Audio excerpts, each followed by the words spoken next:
Now, just before we go on to, or I leave you with Assistant Secretary Bersin on his topic, Borders, Law Enforcement and the Underworld of Globalization.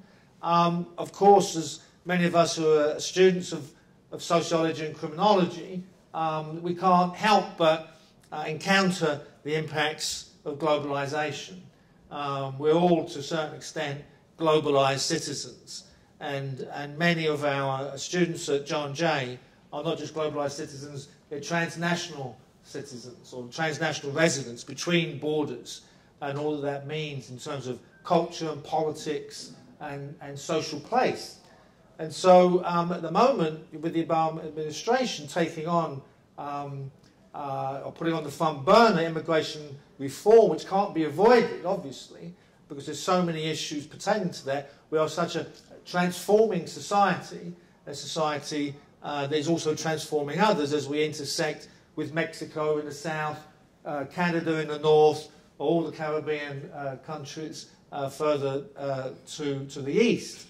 It puts at the forefront immigration control, population management, the whole relationship between the formal economy and the informal economy, the narco states, the narco economy, as it intersects with banks and street cultures and so on and so forth. So as you begin to kind of peel away the onion of this issue, you go on peeling it and peeling it and peeling it. And for us, we're mostly students of it, but you're actually there in doing the practice. So without further ado, I'd like you to welcome Assistant Secretary Bersin. Thanks very much. So when you think of borders, do you remember the Super Bowl ad of a couple of years ago with the two soldiers marching by one another? They have a line in the sand. One is marching this way, and the other one is marching by him, and there's a Coca-Cola can in the middle. It turns out to be a Coke ad. But the concept of borders was a line in the sand that separated where one country began and the other country ended. Lines on a map that signified and separated where sovereignty begins and sovereignty ends. And traditionally, we have thought about borders as being the place where we defend our boundaries as a nation, and the place which we consider to be the last line of defense. The first line of defense that gets all of the fortifications. So traditionally, if you look in history, that's what the Great Wall was about in China in the 2nd century. That's what the so-called Maginot Line was in World War II in France. That's what some would say the Berlin Wall was that separated East and West Berlin in the Cold War.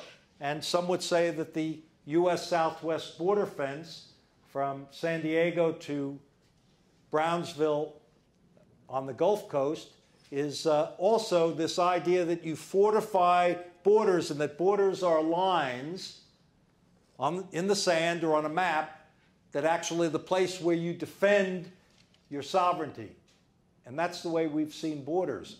And the military has typically been involved in border protection and border defense. And what I submit to you today, ladies and gentlemen, is I want you to think about borders in a way that is not just lines, but rather, because of globalization, are actually flows of goods and people, which is what globalization is. When you think, what is globalization? Globalization is this massive flow of people, goods, ideas, currency, capital, labor, in ways that do not respect the lines on a map, and which are characterize what we now call a borderless world. When you hear about the borderless world, it's because no one sovereignty, one country, actually has control, even those that would assert it, has control over what comes into and across its borders.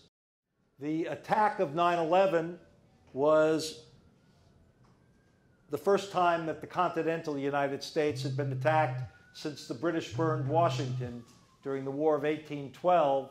I want to use three examples of this new concept of borders that affects the way we see enforcement responsibilities. The first is the so-called underwear bomber in December 2009. This was a Nigerian citizen who bought a plane ticket in Africa, flew, I believe, from Ghana to Schiphol Airport in the Netherlands, and then got on a plane for Detroit with the intention of blowing up the Northwest Airlines flight over Detroit. And Umar Abdulmuttalib actually was a person of interest to Customs and Border Protection. He had been identified because of the information about him. He had been identified for secondary inspection by a Customs and Border Protection officer in Detroit at Fort Wayne Airport. But after the events of that day, in which he was stopped from blowing up the plane because he was unable to detonate the explosives, we realized for the first time that indeed the border began not in Detroit, but the border began in Schiphol Airport, where Abdulmuttalib got on the plane. Because had he succeeded in the terrorist act, he would have done so before he reached what we were looking at as our first line of defense, which is the line on the map, one of the 330 airports, seaports, and land ports that we maintain in the United States, but that he would have succeeded so that the border, for all intensive purposes, was actually where the plane began its last point of departure for the United States. Homeland Security now becomes a function of keep dangerous people and dangerous things away from the American homeland, away from the community. To do that, we did something that had never been done either in this country or anywhere else in the world. If you notice when you go abroad, you would find that customs officials who look at goods are a completely separate agency from the immigration officials who look at persons. And the reason for that is completely historical. Customs agencies have existed for hundreds, indeed thousands of years. In the old days, when the caravans through the sands of Arabia, even back then, or in the Silk Road to China, there would be the collection of customs duties when, in fact, you crossed from one country to another country or from one empire to another. That's the way governments actually raised money for their functions. Customs duties were a big way to raise money. Follow the money. Who controls the money in countries? Departments of what? The Treasury. Or in the UK, it would be the Chancellor of the Exchequer. If you look at customs offices all over the world, you will find they are controlled by the same ministry that controls money. In the same way, those who deal with immigration to check passengers, they're usually connected with immigration authorities or with the Department of Interior. And in fact, before 9/11, before the creation of the Department of Homeland Security, that's the way in which we operated. And that's the way it is around most of the world still today. But in 9/11, actually provided the political capacity to do something that could never have happened before, which was for the first time to create a merger of all of those agencies to create the Department of Homeland Security. It could never have happened without the crisis of 9/11 that led to the creation of Homeland Security in 2003. I think it is fair to say that in the 12 years since 9/11, as a result of activities undertaken by both administrations, that core al-Qaeda that was responsible for the attack of 9/11 has been, for the most part, dismantled by direct action as well as by attacks from drone attacks in the areas between Afghanistan and Pakistan. But what has happened is a splintering of al-Qaeda, so that we now have a series of networks that share the jihadist ideology but are differently organized and situationally located differently from what was originally a core and extremely powerful al-Qaeda organization. I submit to you that looking at a phenomenon that has developed along with globalization, which is transnational criminal organizations, is sort of a connected phenomenon that has not yet been taken into account in analyzing law enforcement's response to transnational criminal activities, and that we can learn something if we think about terrorism as one species of transnational criminal activity, and we then begin to look at the implications for law enforcement of the way in which we have dealt with terrorism.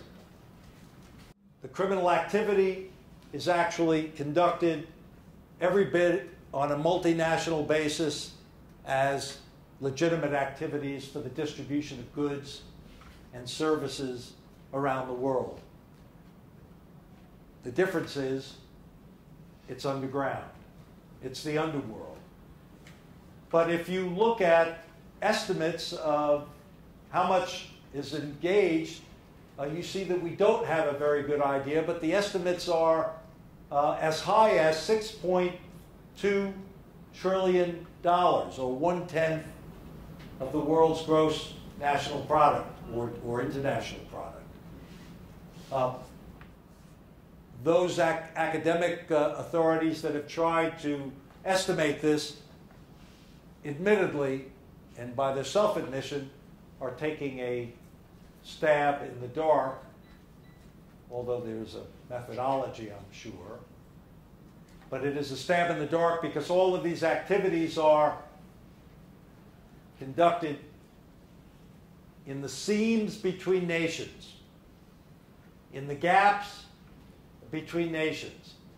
So if you look up something, again, a way of seeing the world that continues to affect the way we see it, is something called the Westphalian system, W-E-S-T-P-H-A-L-I-A-N.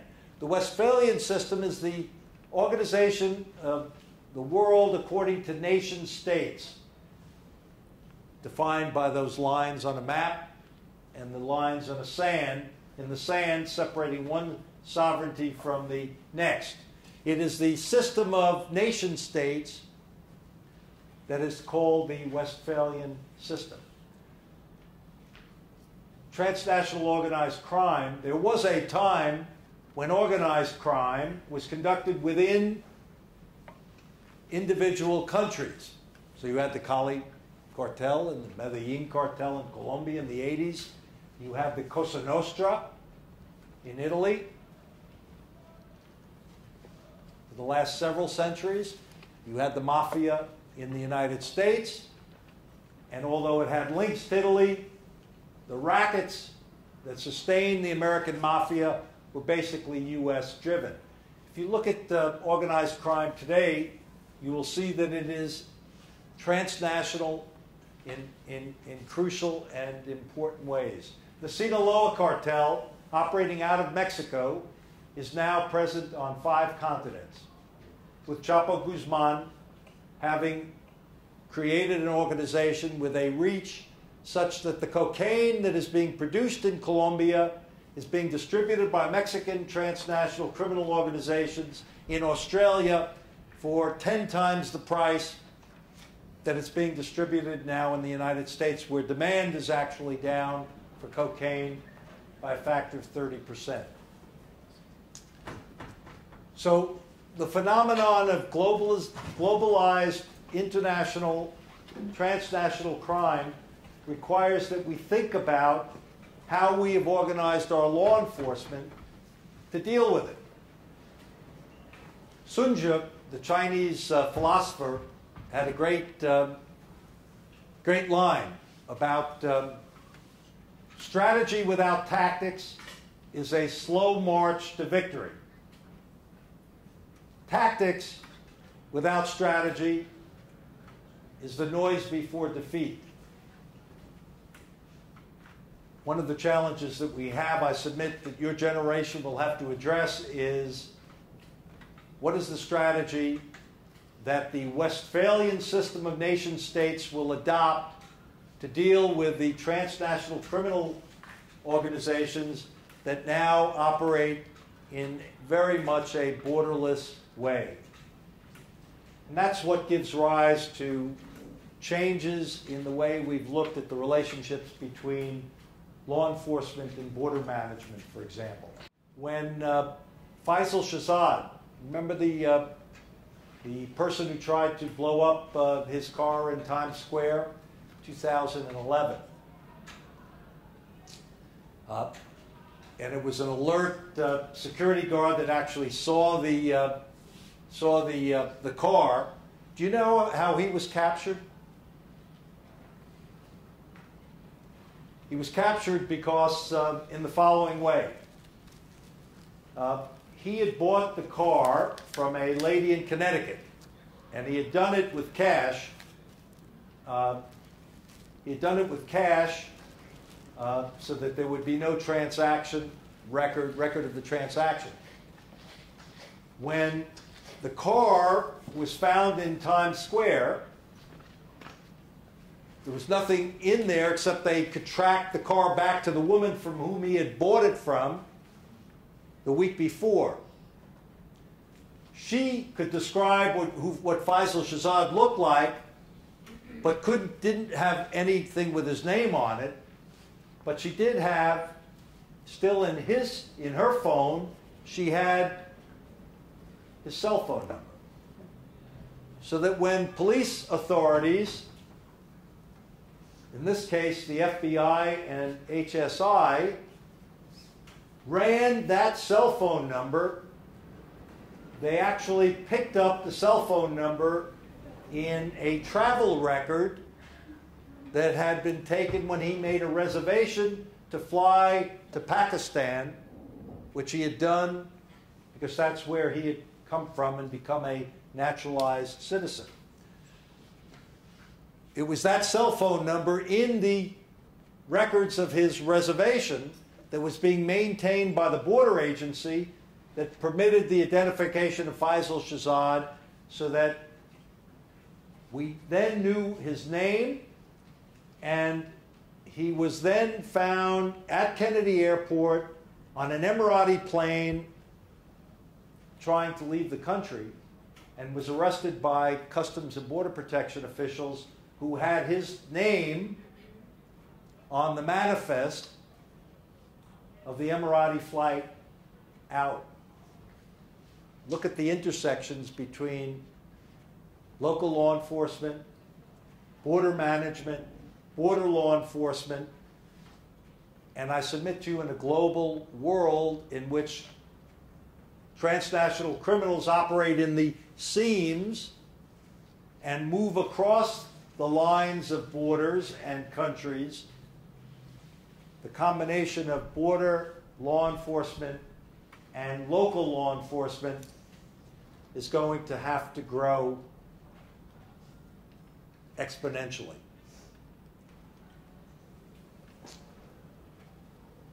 Ladies and gentlemen, we were all taught by early teachers or by our parents or older siblings that information is power. Right? Told information is power.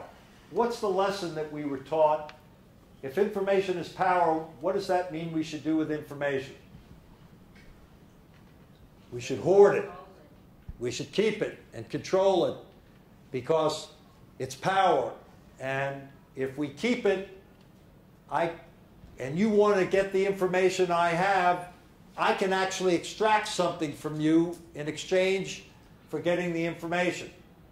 What we have to look at is the theory of the criminal justice system. You're all being trained in the police and criminal justice system to make cases. And look, I put a lot of people in jail as a federal prosecutor, and I don't apologize for any of it. And I believe in the criminal justice system. I've lived it. And it served this country well that we prosecute people who break the law. But when we don't share information in the name of keeping it so that we can make a case, we really need to look and see whether or not that information can be used to prevent a crime or keep something from happening. And what I submit to you is that we have to look at transnational criminal organizations. Believe me, I am a fan of putting kingpins in prison. But kingpins will always be replaced by other kingpins as long as the revenue of a transnational criminal organization remains intact. One kingpin will replace another kingpin. And while I favor this, I do not believe that it can be the strategy, the sole strategy that we use to deal with transnational criminal organizations operating within the scenes of nation states on a global scale. We need to do what we do in the counterterrorist context and actually attack a network using the 5 pillars of national power, regardless of whether they are border management, law enforcement, criminal justice, or counterterrorism. That is, military power, intelligence, law enforcement, border authorities, diplomacy, and financial regulation. The best way to deal with a network that is a transnational criminal organization is to intercept or interdict the product, whether it's drugs or intellectual property, whether it is human trafficking, and also to intercept the proceeds.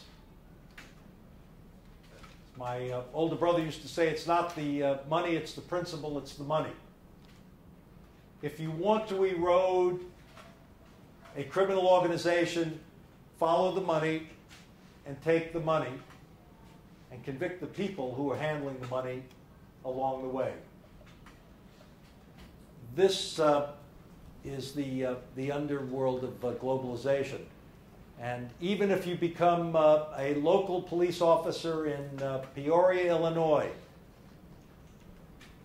your work inevitably will involve international and transnational intelligence, connections, and relationships.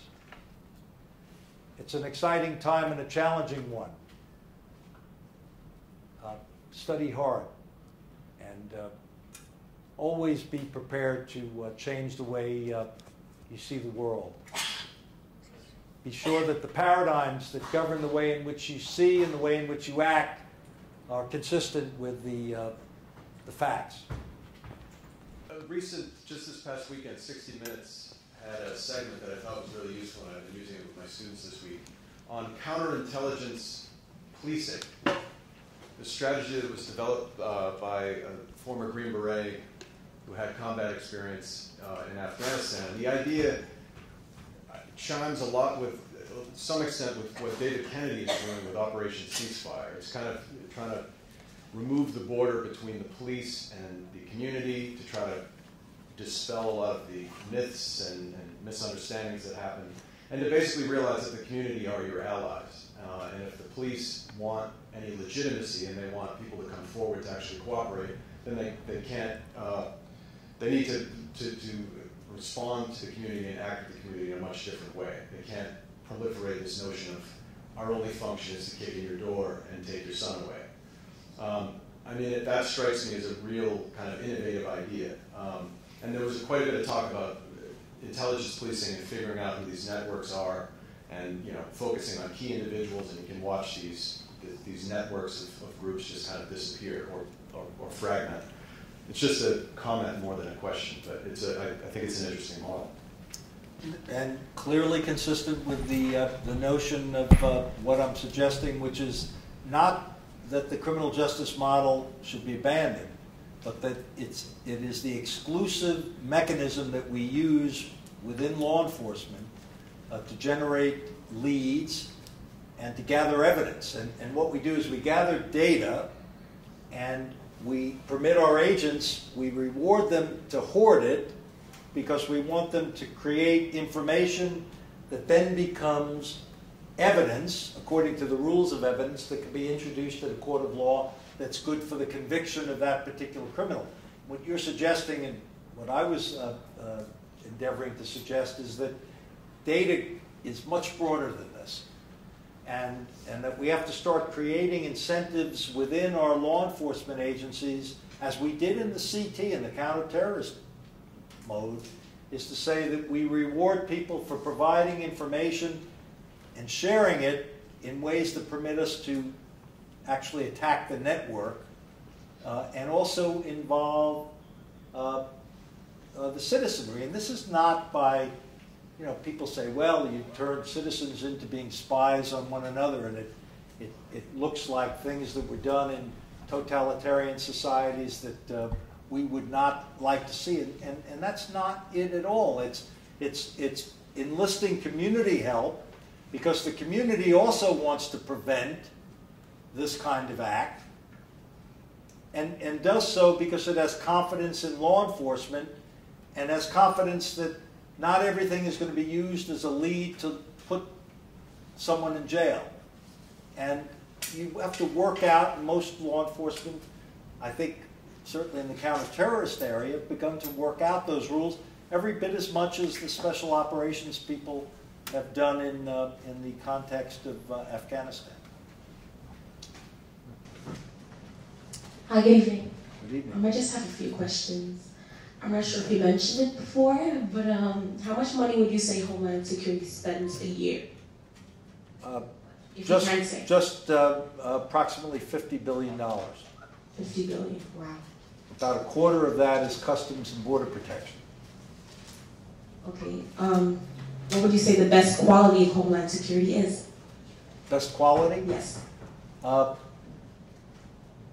Well, recognizing that it's a 10-year institution and it will take a generation to develop, much as the Pentagon is still unifying many different functions, the Marines, the Navy, the Air Force, the Army, Coast Guard. I would say the biggest contribution to date of Homeland Security is cultivating a concept of Homeland Security that is very useful in terms of how do we keep dangerous people and dangerous things away from the American community, and how do we do it recognizing that much of it must be done away from the actual physical borders. I think this whole conception of threat assessment, risk management, traffic segmentation, something I haven't talked about, is really a contribution to border law enforcement. And what I was suggesting today is we need to relate that to criminal justice police activities that are more locally and narrowly defined. I'd like to all thank Assistant Secretary Bersin for coming. Thank you. Thank you. Thank you.